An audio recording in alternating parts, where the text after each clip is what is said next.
In Islam, marriage has an objective. These are the objectives. Number one, progeny, children. That's an objective Islam wants to meet and fulfill. Through marriage, that's what Allah Tabarak wa Ta'ala, He says, وَاللَّهُ جَعَلَ لَكُم مِّنْ أَنفُسِكُمْ أَزْوَاجًا وَجَعَلَ لَكُم مِّنْ أَزْوَاجِكُمْ بَنِينَ وَحَفَدَةً. From your spouses, Allah has made for you children, progeny, grandchildren, all of that come from it. وَرَزَقَكُم مِّنَ الطَّيِّبَاتِ. In Surah An-Nahl, Allah mentions it. And then that's the first objective. A man came to the Prophet ﷺ and he told him that he had found a woman, but she can't have children. Ya Rasulullah, shall I marry her? The Prophet, he said no. The man asked again, he said no. He asked the third time. The Prophet then said to him, تزوج, marry, تزوج الولود الودود فإني مكاثر بكم الأمم اليوم القيامة. Marry the woman who meets these conditions. We're going to talk about it later, inshallah ta'ala. What are the things that you should choose a woman for?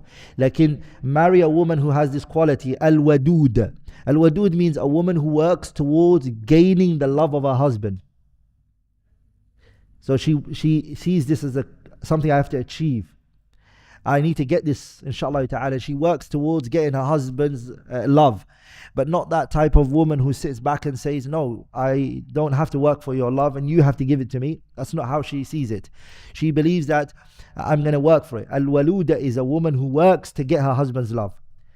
Al-waduda, sorry. Al-walud means a woman who loves to have a lot of children. And how do you know that? You look at her mum. Is she from a family of many children? And he generally gives you an idea of what kind of family structure this is. Of course, it doesn't always mean that the girl is going to be the same as her mother, but you also know from her mother if she is a woman who can bear children. Because a lot of mums instill in their daughters not to have many children. So 2 or 3 kids is more than enough. Or if she can genetically have children, you can see that from her mum. That's what the ulama mentioned. Al-waluda. So marry the woman who has these 2 qualities. The second objective of marriage, my brothers and sisters, is to fulfill your emotional side. Allah has created us subhanahu wa ta'ala not just physical and intellectual only. We have an emotional side to us. And each part of our existence, there's something to fulfill it. When it comes to your physical side, there is a diet. You have to observe food that you're not allowed to eat. Islam prohibits, don't eat this, don't take alcohol, do not. This harms your brain and all of that. It affects your body, don't do that. Also, fulfilling your spiritual side. The spiritual side, my brothers and sisters, is the deed, raqa'iq, tawheed, following the sunnah of our beloved Messenger sallallahu alaihi wasallam. And there's also an emotional side to the person. And that marriage fulfills. Companionship. And that's why Allah Tabarak wa Ta'ala made for Nabillahi Adam alayhi salam in Jannah a wife. وَمِنْ آيَاتِ أَنْ خَلَقَ لَكُمْ مِنْ أَنفُسِكُمْ أَزْوَاجًا لِتَسْكُنُوا إِلَيْهَا. Underline that word, to find tranquility. The objective of marriage is that I find tranquility. Are we all together, brothers? وَمِنْ آيَاتِ أَنْ خَلَقَ لَكُمْ مِنْ أَنفُسِكُمْ أَزْوَاجًا لِتَسْكُنُوا إِلَيْهَا. And you know what's funny? Because some of the ulama, they said the ayah says وَمِنْ آيَاتِ أَنْ خَلَقَ. We created. So created is used in this verse. Ja'ala is also used in the verse. وَمِنْ آيَاتِ أَنْ خَلَقَ لَكُم مِّنْ أَنفُسِكُمْ أَزْوَاجًا لِتَسْكُنُوا إِلَيْهَا وَجَعَلَ بَيْنَكُم مَوَدَّةً وَرَحْمَةً. خَلَقَ and جَعَلَ, they have the same meaning in some places.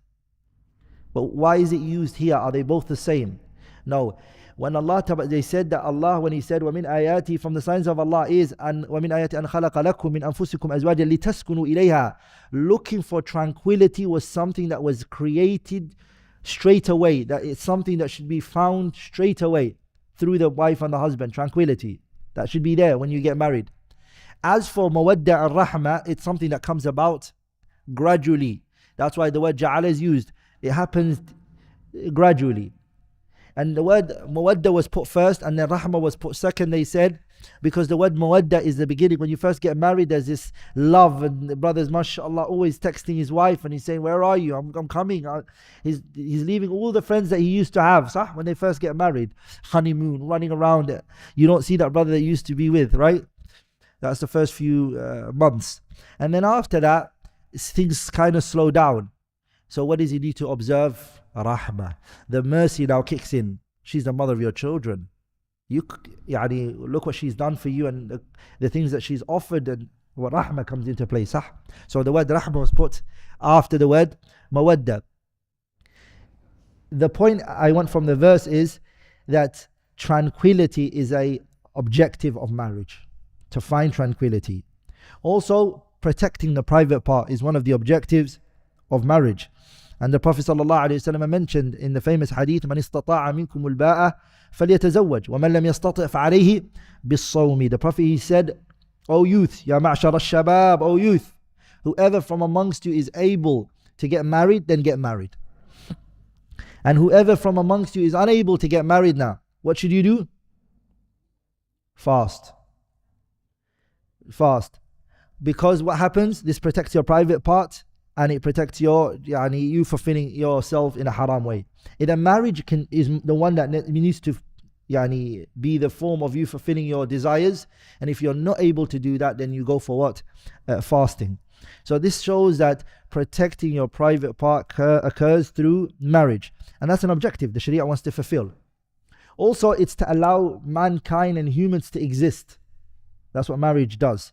And it's one of the reasons why Islam does not permit same-sex marriage. And that it destroys this concept of حفظ النوع الإنساني, allowing humanity to exist. That's what comes from it.